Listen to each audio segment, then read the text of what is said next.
Oh enggak, itu kita diskusi ya, karena saya kan mesti pilih supaya efektif. Saya memilih karena Ooredoo itu sudah berbisnis di Indonesia dengan Indosat. Jadi dia sudah mengerti struktur dan kultur di sini. Jadi nggak usah terlalu banyak lagi cerita kan gitu ya. Nah jadi bagaimana juga dia sudah mendapatkan penjelasan dari kami di hotel yang sama di Four Seasons, bagaimana kita punya potensi market yang luar biasa. Balik dari Qatar, dari Doha, mendampingi Presiden Prabowo, saya mau berbagi satu hal yang menurut saya penting. Jadi kemarin kita bertemu dengan Emir Qatar di tempatnya di Doha. Dalam pertemuan yang terbatas, Pak Prabowo didampingi oleh beberapa menteri, ada Pak Rosan, ada Pak Safri, ada Menlu, juga Pak Hasim, kemudian ada Pak Fadlizon. Kita berbicara dan berdiskusi berbagai hal, ya, politik, hubungan internasional dengan situasi yang terjadi sekarang. Tapi yang menarik bagi saya satu, bahwa Emir Qatar itu menanyakan kepada Pak Prabowo soal Danantara. Apa itu Danantara? Dan Pak Prabowo menjelaskan bahwa itu konsolidasi daripada aset negara kita supaya bisa buat perencanaan yang efektif, produktif, dan efisien. Dengan kekayaan alam yang luar biasa, juga hilirisasi akan dilakukan, apakah boksit, nikel, dan sebagainya. Dan yang menarik dari diskusi itu, kemudian langsung terjadi suatu kesepakatan. Bagaimana Emir Qatar menyampaikan, saya siap, ayo kita mulailah. Sesuatu yang nyata, dalam 20 menit dia menyiapkan 2 miliar dolar, jadi Indonesia juga 2 miliar dolar. Dan Pak Rosan juga menjelaskan dengan sangat bagus sebagai Kepala Ketua Danantara, bagaimana Danantara dikelola secara profesional, dikelola dengan baik ya, dan sehingga apa yang dijelaskan Pak Rosan memperkuat apa yang disampaikan Bapak Presiden, itu membuat kesepakatan itu. Saya betul-betul bangga karena kita bukan minta tolong, minta bantuan, tetapi bisnis. Jadi punya harga diri, punya uang yang cukup besar sekali, dan punya kekayaan alam, dan punya pemimpin yang dipercaya. Saya harus mengatakan bahwa pertemuannya sangat efektif dan produktif karena ada hasil nyata yang didapat oleh pemerintah Indonesia. Dan itu tidak mungkin terjadi tanpa kepercayaan dari Emir Qatar. Dan prosesnya juga langsung di follow up dengan cepat.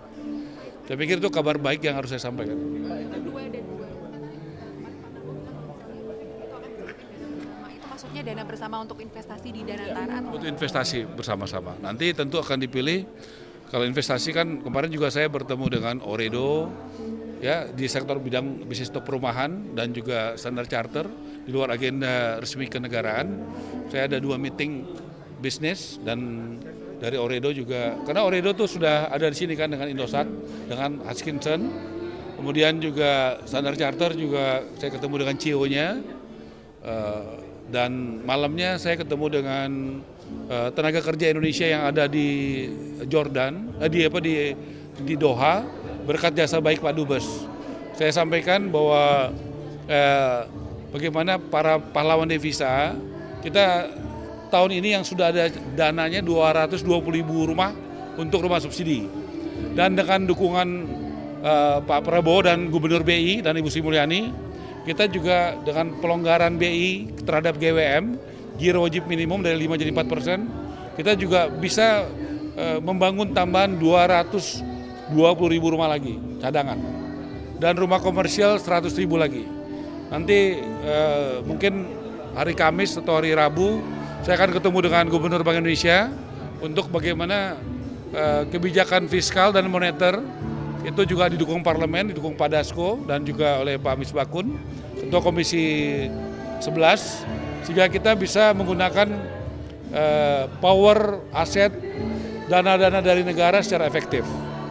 Karena Pak Prabowo sudah minta saya melakukan, dan kita sudah lakukan kebijakan yang pro rakyat, yaitu PPN itu diberikan Ibu Sri Mulyani gratis, ya PPN 0% di bawah 2 miliar ditanggung pemerintah sampai bulan Juni. Yang kedua adalah TBG, persetujuan bangunan gedung itu gratis. Kemudian BPHTB itu juga gratis, biasanya 5%, khusus buat MBR. Dan nanti minggu depan sekitar tanggal 22-21 saya akan umumkan dengan BPS ukuran yang bisa mendapatkan itu, MBR ya, masyarakat berpenghasilan rendah. Kalau selama ini 7-8 juta, kita pasti akan tingkatkan. Sehingga makin banyak rakyat Indonesia yang bisa mendapatkan kesempatan, mendapatkan termasuk wartawan. Ya, minggu lalu saya ketemu dengan Menteri Komdigi, dengan PWI, dan juga Dewan Pers. Kita akan mulai juga dengan wartawan. Jadi pertama kali kita alokasikan dari awal tahun buat buruh 20.000, nelayan 20.000, buat petani 20.000, buat tenaga kerja migran 20.000, buat guru 20.000, buat TNI Angkatan Darat sekitar 4.500, buat berbagai macamnya, ojek, roda 2, roda 4, dan sebagainya. Jadi dengan begini ada kepastian bagi pengembang, bagi konsumen, dan bagi perbankan kita mau kemana. Itulah namanya peta jalan. Jadi kita punya arah yang jelas, yang saya katakan tadi, untuk 220.000 rumah subsidi, kita sudah punya anggarannya, DIPA-nya. Dan kita dengan kebijakan dari Bank Indonesia dan pemerintah, kita juga punya tambahan 220.000 rumah lagi. Itu dari Orido sama Standard Chartered berapa unit Pak mereka mau? Oh enggak, itu kita diskusi ya, karena saya kan mesti pilih supaya efektif. Saya memilih karena Orido itu sudah berbisnis di Indonesia dengan Indosat. Jadi dia sudah mengerti struktur dan kultur di sini. Jadi nggak usah terlalu banyak lagi cerita kan gitu ya. Nah jadi bagaimana juga dia sudah mendapatkan penjelasan dari kami di hotel yang sama di Four Seasons. Bagaimana kita punya potensi market yang luar biasa dan juga begitu banyak kebijakan-kebijakan negara yang pro bisnis yang dilakukan oleh pemerintahan Prabowo sekarang. Oh, berarti belum ada yang ditawarkan itu ya Pak? Udah ada yang tawarkan, misalnya beberapa, area kita misalnya contoh dari ex-BLBI, ada tanah yang sangat strategis di